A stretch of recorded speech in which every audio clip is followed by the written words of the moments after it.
ایران کی وزارت خارجہ نے آج اعلان کیا ہے کہ شام میں ایرانی شہید افسروں کا خونی بدلہ لیا جائے گا۔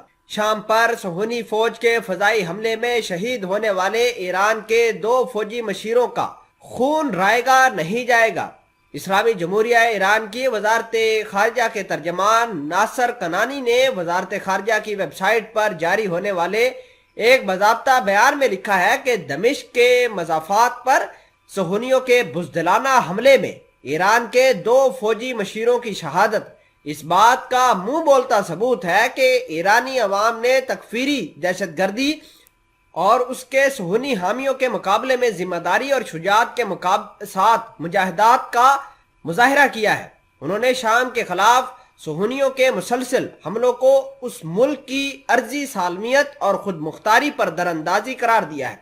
انہوں نے لکھا ہے کہ صہیونی حکومت عالمی قوانین کی کھلم کھلی خلاف ورزی کر رہی ہے اور دہشت گردی کو تقویت پہنچا رہی ہے۔ ترجمان وزارت خارجہ نے اس بیان میں سپاہ پاسداران انقلاب اسلامی کے ان شہید جوانوں کے اہل خانہ کے ساتھ ہمدردی کا اظہار کرتے ہوئے لکھا کہ ان شہیدوں کا خون رائے گا نہیں جائے گا اور اسلامی جمہوریہ ایران قانونی اور عدالتی کارروائیوں کے ساتھ ساتھ مناسب وقت اور جگہ پر ان حملوں کا جواب ضرور دے گی۔ قابل ذکر بات یہ ہے کہ جمعے کی صبح کو صہیونی فوج نے دمشق کے مضافات پر میزائلی حملہ کیا، جس کے نتیجے میں شام کی درخواست پر دمشق میں موجود ایران کے 2 فوجی افسر میجر میلاد حیدری اور کیپٹن مقداد مہکانی نے جامع شہادت نوش کیا تھا۔ یہ حملے صہیونی فائٹر جیٹوں کی مدد سے کیے گئے تھے۔ ناظرین گرامی، آپ کو یہ بتا دیں کہ جمعے کو یہ واقعہ پیش آیا تھا اور دمشق کے مضافات میں واقع القدماس میں اسرائیل نے فائٹر جیٹوں کی مدد سے اٹیک کر کے 2 IRGC کے مشیروں کو شہید کر دیا تھا۔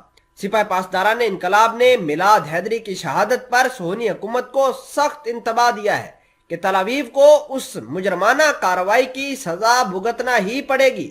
سپاہ پاسداران انقلاب نے اعلان کیا ہے کہ انتقامی کارروائی حتمی ہے۔